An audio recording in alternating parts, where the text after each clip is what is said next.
1. The Tinsel Curse. The Whitman family's arrival. Karen, David, and their daughter Emily drove up the snow-laden path leading to their holiday rental. The cottage, nestled deep in the countryside, promised a picture-perfect Christmas. Roaring fires, snow-covered trees, and a cozy retreat far from the chaos of the city. When they arrived, the sight was breathtaking. The house was already decorated for the season. An ancient Christmas tree adorned with intricate ornaments and silver tinsel shimmered in the corner of the living room. "It's perfect," Karen whispered, taking in the scene, but the perfection was slightly marred by a handwritten note left on the mantel. "Do not remove the tinsel or ornaments from the tree. Leave them as they are." David laughed it off. Some people take their traditions seriously. Emily, however, was transfixed by the tree. "It's beautiful," she said, her small fingers brushing a strand of tinsel. As she touched it, Karen thought she heard a faint whisper, but it was too soft to make out the words. Strange occurrences. That night, the family settled in. The snowstorm outside intensified, and the cottage seemed to creak and groan under the wind. Emily woke them around midnight, claiming to hear voices near the tree. "It's probably the storm," Karen said, trying to calm her. But when she walked past the tree, she noticed something peculiar. The tinsel seemed to have shifted. It wasn't draped as she remembered from earlier. By morning, things grew stranger. Ornaments were found shattered on the floor, though no one had touched the tree. Strands of tinsel were discovered wrapped around chairs and doorknobs, as though they'd been dragged there. Emily grew quieter, her usual chatter replaced with a haunted look. Karen decided to investigate. She questioned the owner of the cottage, an elderly woman named Mrs. Hargrove. The old woman grew pale when Karen mentioned the tinsel. "Leave it alone," Mrs. Hargrove said firmly.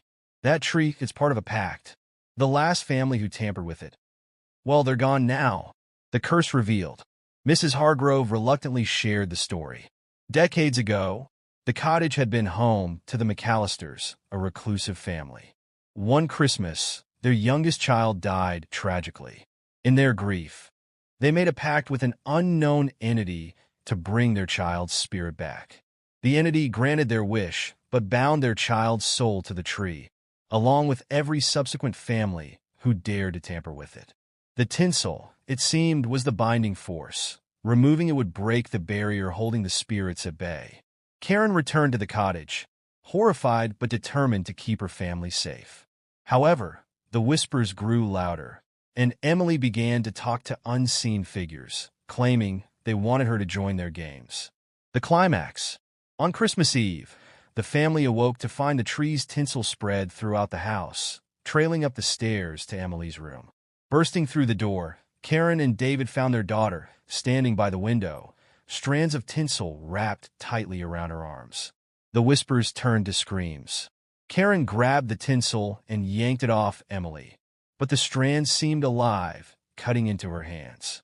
The ornaments shattered, releasing what looked like swirling, shadowy figures that filled the room. The air turned icy, and the family was surrounded by the apparitions of those who had been claimed by the curse. "Leave us alone!" Karen screamed, clutching Emily.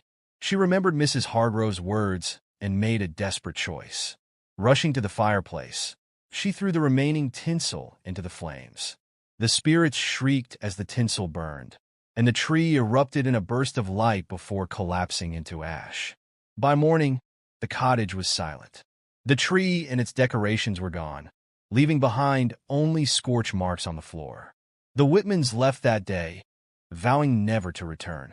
2. Carol of the Lost. A lonely Christmas. Henry was a man defined by his grief. 10 years had passed since his wife and daughter were killed in a car accident on Christmas Eve, and every holiday season since had been a painful reminder of his loss. This year, he decided to try something different. He decorated his home, put up a tree, and left his porch light on, hoping to welcome the local carolers who made their rounds each Christmas Eve. Around 10 p.m., a soft knock echoed through his empty house. Opening the door, Henry was greeted by a group of carolers dressed in old-fashioned Victorian attire. Their clothes were immaculate, their faces pale but smiling, and their voices were otherworldly. "We saw your light," said the tallest of the group. "May we come in?" Henry hesitated, but eventually nodded, charmed by their politeness. He invited them into his living room, where they began to sing the songs of the damned. The carols started innocently enough: Silent Night, O Holy Night, and other classics. But as the evening wore on, the songs changed. Their melodies grew darker, their words twisted into eerie warnings. The night is cold, the light is dim. The sins of the past will summon him. Henry's discomfort grew. The carolers' voices seemed to echo unnaturally, reverberating through the house. Shadows danced across the walls, though the fireplace remained still. When he tried to interrupt, the tallest caroler turned to him with a chilling smile. "We sing for you, Henry, for your sins." A haunting unveiled. Henry froze. The carolers' faces began to change, their once kind eyes turning black and hollow. Their songs spoke of the night his family died, but with a sinister twist.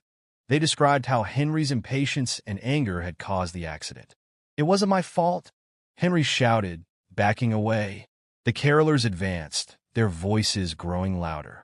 One by one, they transformed into the twisted visages of his wife and daughter, their faces pale and accusing. "You left us in the dark," his daughter's ghost whispered. "And now the darkness has come for you." The final song. In a desperate bid to escape, Henry ran to his room, barricading the door. But the carols continued, growing louder and louder until they filled his mind. The last thing he saw before losing consciousness was his wife's ghost, standing over him, singing a lullaby that chilled him to his core. When neighbors found Henry days later, he was slumped in his chair, lifeless. The only sound in the house was a faint echo of carolers' voices. 3. The Frozen Feast. A snowy retreat. The storm began without warning, a furious blizzard that swallowed the road and left the 7 co-workers stranded. Their van skidded to a halt near an abandoned mansion, its windows glowing faintly with inviting light. Desperate for shelter, they ventured inside. The mansion was lavish, though clearly untouched for decades. At the center of the dining room was a grand table, laden with a feast that seemed freshly prepared. Roasted turkey, candied yams, and glistening pies filled the air with an intoxicating aroma.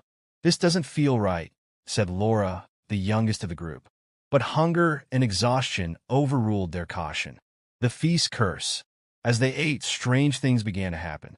Michael, the group's leader, suddenly screamed, clutching his throat. He claimed he saw maggots crawling through his food, though no one else could see them.